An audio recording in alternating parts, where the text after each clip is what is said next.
السلام علیکم۔ آج منگل ہے، ستمبر کی 7 تاریخ۔ پاکستان میں عصر شام کے 7، بھارت میں 7:30، اور یہاں ہمارے اسٹوڈیوز کی گھڑیوں میں صبح کے 10 بج رہے ہیں۔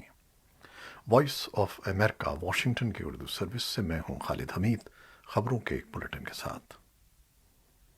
امریکی وزیر خارجہ اینٹونی بلنکن اور وزیر دفاع لائٹ آسٹن نے منگل کے روز دوحہ، قطر میں اپنے قطری ہم منصبوں سے ملاقات کی، جس میں افغانستان سے امریکی اور افغانیوں کو نکالنے کی کوشش اور دیگر علاقائی مسائل پر تبادلہ خیال کیا گیا۔ بلنکن نے وزیر خارجہ محمد بن عبد الرحمن الثانی کے ساتھ ابتدائی ملاقاتوں کے بعد پیر کے روز ٹویٹ کیا کہ میں نے قطر کی جانب سے افغانستان سے سینکڑوں امریکی شہریوں اور افغانوں کے انخلا کے محفوظ ٹرانزٹ کے لیے قابل ذکر تعاون پر اظہار تشکر کیا۔ آج منگل کے روز الثانی اور قطری وزیر دفاع خالد بن محمد العطیہ کے ساتھ ملاقاتوں کے علاوہ بلنکن اور آسٹن دوحہ میں ایک پروسیسنگ سینٹر کا بھی دورہ کر رہے ہیں اور امریکی فوجی اور سفارتی اہلکاروں سے بھی ملاقات کر رہے ہیں۔ محکمہ خارجہ کے ایک عہدیدار نے بتایا ہے کہ پیر کے روز مزید 4 امریکی بری راستے سے بحفاظت افغانستان سے چلے گئے اور سرحد عبور کرنے کے بعد سفارت خانے کے اہلکاروں نے ان کا استقبال کیا۔ اہلکار نے یہ نہیں بتایا کہ امریکی کس ملک میں داخل ہوئے۔ افغانستان کی سرحد ایران، ترکمانستان، ازبکستان، تاجکستان اور پاکستان سے ملتی ہے۔ افغانستان کو کنٹرول کرنے والے طالبان باغیوں نے ان مزید امریکیوں اور افغانوں کو لے جانے والی فضائی پروازیں بند کر دی ہیں جو ملک چھوڑنا چاہتے ہیں۔ محکمہ خارجہ کے ایک عہدیدار نے کہا کہ طالبان نے ان 4 افراد کے گزرنے میں کوئی رکاوٹ نہیں ڈالی اور ان کی روانگی سے وہ آگاہ تھے۔ قطر کے دورے کے بعد بلنکن جرمنی جائیں گے۔ رامسٹائن یو ایس ایئر بیس پر امریکی فوجیوں اور افغان مہاجرین سے ملاقات کریں گے۔ وہ جرمن وزیر خارجہ ہیکو ماس کے ہمراہ افغانستان کے بارے میں بدھ کے روز منعقد کیے جانے والے 20 ملکی وزارتی اجلاس کی قیادت بھی کریں گے۔ بلنکن نے کہا کہ 20 ممالک افغانوں کو منتقل کرنے اور دوبارہ آباد کرنے میں مدد کرنے اور طالبان کو اپنے وعدوں پر قائم رکھنے کی ذمہ داری محسوس کرتے ہیں۔ وزیر دفاع آسٹن مشرق وسطیٰ میں امریکی اتحادیوں سے ملاقات کے لیے بحرین، کویت اور سعودی عرب کا دورہ کر رہے ہیں۔ امریکی وزیر خارجہ نے قطر میں اپنے دورے کے دوران آج منگل کے روز کہا ہے کہ طالبان کو حالیہ گھنٹوں میں یہ یاد دلایا گیا ہے کہ بین الاقوامی برادری گروپ کو ہر اس شخص کو افغانستان سے جانے کے اپنے وعدے پر قائم رکھے گی جس کے پاس مستند سفری کاغذات ہیں اور وہ افغانستان چھوڑنا چاہتے ہیں۔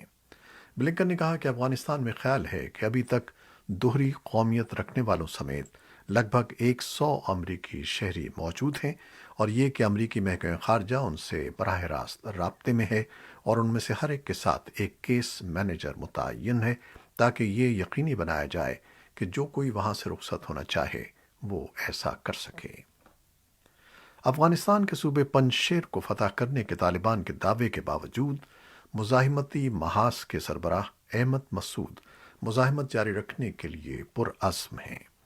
وائس آف امریکہ کے لیے عائشہ تنظیم کی رپورٹ کے مطابق طالبان کا کہنا ہے کہ وادی پنجشیر کے لیے زمینی راستہ اب کھل گیا ہے جہاں اب خوراک اور دیگر ضروری اشیاء پہنچائی جا سکتی ہیں۔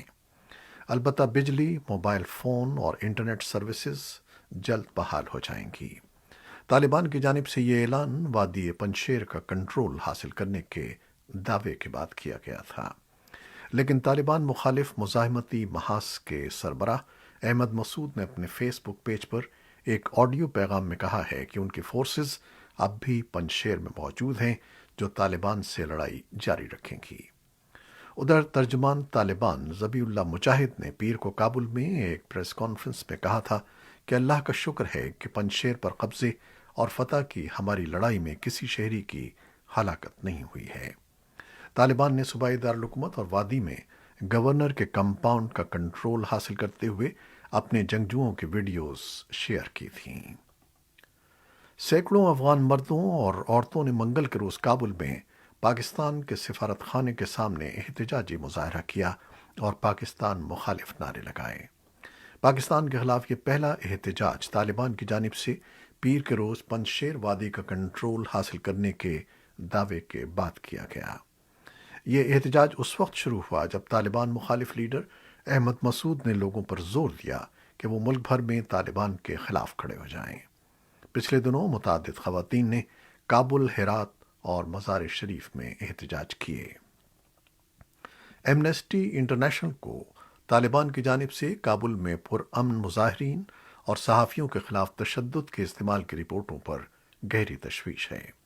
ادارے کے مطابق پرامن اجتماع کی آزادی کا حق کا استعمال انسانی حقوق کا حصہ ہے، جس کا طالبان کو احترام کرنا چاہیے اور لوگوں کو اپنے حقوق استعمال کرنے کی اجازت دینی چاہیے۔ طالبان کے ایک عہدیدار نے الجزیرہ نیٹ ورک کو بتایا ہے کہ طالبان نے ترکی، چین، روس، ایران، پاکستان اور قطر کو نئی افغان حکومت کے اعلان کی تقریب میں شرکت کی دعوت دی ہے۔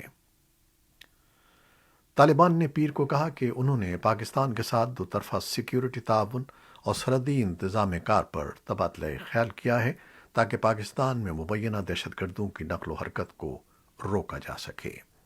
طالبان کے ترجمان ذبیح اللہ مجاہد نے کابل میں صحافیوں کو بتایا کہ اسلام آباد سے ایک وفد نے بات چیت کے لیے اختتام ہفتہ افغانستان کا دورہ کیا تھا۔ اس وفد کی قیادت پاکستان کی انٹیلیجنس ایجنسی ISI کی سربراہ فیض حمید کر رہے تھے۔ ذبیح اللہ مجاہد کے بقول طالبان نے پاکستانی وفد کو یقین دلایا کہ افغانستان کی سرزمین پاکستان کے خلاف استعمال ہونے کی اجازت نہیں دی جائے گی، لیکن سیکیورٹی کے امور کے تجزیہ کار اکرام سہگل نے وائس آف امریکہ سے گفتگو کرتے ہوئے کہا کہ افغان طالبان کی یقین دہانی کے باوجود افغان طالبان کے لیے TTP اور دیگر پاکستان مخالف عناصر کو پاکستان کے خلاف کسی بھی کارروائی سے روکنا ایک چیلنج ہوگا۔ افغان طالبان جنگ زدہ اپنے ملک میں چین کی تعمیر نو اور سرمایہ کاری کے وسیع تر منصوبے کا حصہ بننا چاہتے ہیں۔ طالبان کے ترجمان ذبیح اللہ مجاہد نے کہا کہ وہ چین کے بیلٹ اینڈ روڈ کے منصوبے میں شامل ہونا چاہتے ہیں۔ اقوام متحدہ کے ایمرجنسی ریلیف کوآرڈینیٹر اور انڈر سیکرٹری جنرل برائے انسانی امور مارٹن گریفتھس نے افغانستان کے دورے کے دوران کہا ہے کہ ملک کی نصف آبادی کو زندہ رہنے کے لیے امداد کی ضرورت ہے اور انہوں نے مدد کی اپیل کی۔ انہوں نے ٹویٹ کرتے ہوئے کہا کہ آج افغانستان میں ان کی ملاقات ایسے لوگوں سے ہوئی ہے جو اپنے گھروں کو چھوڑنے پر مجبور ہوئے۔ نصف آبادی کو گہرے ہوتے انسانی اور معاشی بحران کا مقابلہ کرنے اور زندہ رہنے کے لیے امداد درکار ہے۔ تمام کمزور افغانوں کو امداد کی فراہمی ہماری اولین ترجیح ہے۔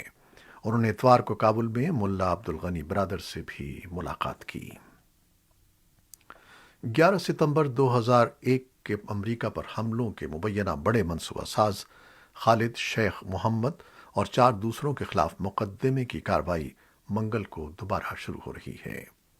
خالد شیخ اور اس کے ساتھی جو پچھلے 15 سال سے گوانٹانامو بے کیوبا کے امریکی نیوی اڈے کے قید خانے میں بند ہیں، 2019 کے بعد سے پہلی مرتبہ یہاں کے ملٹری ٹرائبیونل میں پیش ہوں گے۔ کورونا کی عالمی وبا کی وجہ سے بند رہنے والی کارروائی وہیں سے شروع ہوگی جہاں یہ ختم ہوئی تھی۔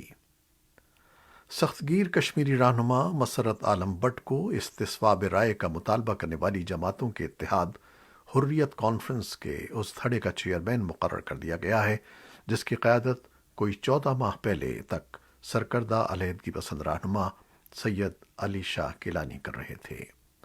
92 سالہ گیلانی طویل علالت کے بعد گزشتہ ہفتے سری نگر میں انتقال کر گئے۔ 50 سالہ مسرت عالم جو پچھلے کئی برس سے مختلف الزامات کے تحت ایک بھارتی جیل میں بند ہیں، کشمیر کے پاکستان کے ساتھ الحاق کی حامی تنظیم جموں و کشمیر مسلم لیگ کے سربراہ ہیں جو حریت کانفرنس کی ایک اہم اکائی ہے۔